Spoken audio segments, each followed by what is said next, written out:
আচ্ছা ছেলেমেয়েরা, একটুখানি আমরা কথা বোঝার চেষ্টা করি। নাইট্রেশন বিক্রিয়া এটা কিন্তু আমরা অ্যারোমেটিক যৌগের মধ্যে দেখব, এবং এটার মেকানিজমটা তোমাদের কাছে নাকি কষ্ট লাগে। আমরা একটু দেখি যে কোথায় প্রবলেমটা হচ্ছে, কোথায় কিভাবে কি লিখতে হবে, আমরা একটু দেখার চেষ্টা করি ছোট্ট করে।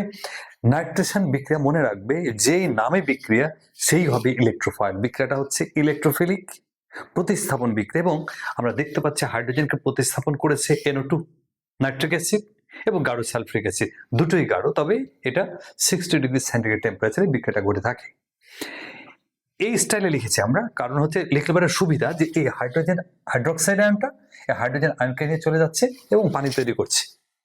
NO2টা এখানে প্রতিস্থাপন করে ফেলেছে হাইড্রোজেনকে, এই কারণে বিক্রিয়ার নাম হচ্ছে নাইট্রেশন বিক্রিয়া, প্রতিস্থাপন হচ্ছে। তবে আমি আগেও বলেছিলাম যে যার নামে বিক্রিয়া সেই হবে ইলেকট্রোফাইল, মানে ধনাত্মক চার্জ হবে, সেই কিন্তু এই বলয়ে আক্রমণ করবে দ্বিতীয় ধাপে গিয়ে, এবং তারপরে আমরা প্রোডাক্ট পেয়ে যাব। ভেরি সিম্পল, জটিল না।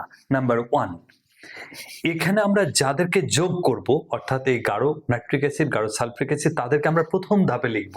প্রথম ধাপে লেখা মাত্রই, কোনো কিছু চিন্তা করার আগেই আমরা NO2+ লিখে দেব, কারণ তুমি জেনেছো যে এটা আমার ইলেকট্রোফিলিক প্রতিস্থাপন বিক্রিয়া। তাহলে প্রতিস্থাপন যেহেতু এটা হচ্ছে, এবং এটা ইলেকট্রোফিলিক প্রতিস্থাপন তোমার জানা আছে, অ্যারোমেটিকের সবগুলো বিক্রিয়াই হচ্ছে আমার ইলেকট্রোফিলিক প্রতিস্থাপন বিক্রিয়া। এই 5টা যে বিক্রিয়া আছে এখানে আমাদের, হ্যাঁ, প্রতিস্থাপন, তার মানে NO2+ হবে। এখন আমার কথা যে NO2+ যদি আগেই লিখে দাও তাতে কোনো ক্ষতি নাই, বাকিটুকু আমি মিলিয়ে ফেলতে পারি। যেমন দেখো, এই হাইড্রোক্সাইড আয়নটা এই হাইড্রোজেন আয়নের সাথে পানি তৈরি করছে, তখন কিন্তু এটা NO2+ হয়ে যাচ্ছে অটোমেটিক্যালি। আর এটা চলে গেলেই এই বন্ধনটা থেকে যায়, তখন চার্জ হয়ে গেল, বাইসালফেট আয়ন হয়ে গেল। Very simple. এরপরে সেই কিন্তু আক্রমণটা করবে কোথায়? বেনজিন বলের মধ্যে। এই যে বেনজিন বলে কিন্তু হিট করেছে, এখন সে তো হচ্ছে ইলেকট্রন রিচ, ইলেকট্রন বেশি আছে তার কাছে, ঘুরছে ইলেকট্রন। তখন এই নাইট্রোনিয়াম আয়নটা হিট করেছে এখানে, বলে যে ভাই তোমার কাছে ইলেকট্রন বেশি আছে, আমি তো ধনাত্মক আয়ন হয়ে গেছি, তোমার ইলেকট্রন দাও, তোমার সাথে বন্ধন তৈরি করতে চাই। বলে তাই নাকি? আমি তো বিপদে পড়ে যাবো। বলে আমি তো ভাই বুঝতেছি না, আমি গরিব মানুষ, আমার ইলেকট্রন লাগবে, 2টা ইলেকট্রন দাও আমারে। বলয় থেকে 2টা ইলেকট্রন দিয়ে দিচ্ছে তাকেই, যে সাদা আমরা বন্ধন দেখিয়েছি এখানে, সিগমা বন্ধন হয়েছে, মানে তার সাথে একটা বন্ধন তৈরি হয়েছে, সলিড বন্ধন, আমরা পুরোটাকে বলছি সিগমা কমপ্লেক্স।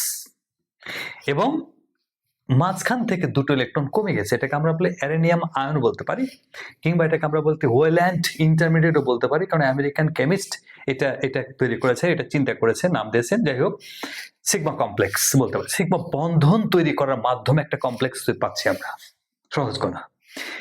এখন এখানকার এই বাইসালফেট বলতেছে, ভাই আমার তো হাইড্রোজেন আয়নকে নিয়ে চলে গেছে, আমি কি করবো? আমার তো কাঁদতেছে, সেও কাঁদতেছে, বলে যে ভাই আমার বলের ইলেকট্রন তো চলে গেছে 2টা, ঝামেলায়, সেও ঝামেলায় পড়েছে। মনে রাখবে এই ধাপটা কিন্তু স্লো স্টেপ, এবং তার উপরে কিন্তু আমার বিক্রিয়া রেট ডিপেন্ডেন্ট। এটা কিন্তু একটা ইম্পর্টেন্ট মেসেজ। এই দুটো একখানে হয়ে বলতেছে, ভাই আমিও তো আনহ্যাপি, তুমিও আনহ্যাপি। এখন 2জন আনহ্যাপি মানুষ যখন মনে করো যে এক জায়গায় বসে গল্প করে, বাদাম খায়, কথা বলে, দুঃখ কষ্ট শেয়ার, তখন কিন্তু তাদের ভিতরে একটা শান্তি চলে আসে। এরা 2জন কথা বলতে গিয়ে বলতেছে, ভাই তোমার হাইড্রোজেন আয়নটাকে একটু ছেড়ে দাও তো। যখনই ছেড়ে দিয়েছে, বাইসালফেট সালফ্রিক অ্যাসিড হয়ে গেছে। আর এখান থেকে বন্ধনটা তো সে কি করতেছে? বন্ধনটা তো রেখে যাচ্ছে, হাইড্রোজেন আয়ন চলে গেছে, এবার বন্ধন রেখে গেছে।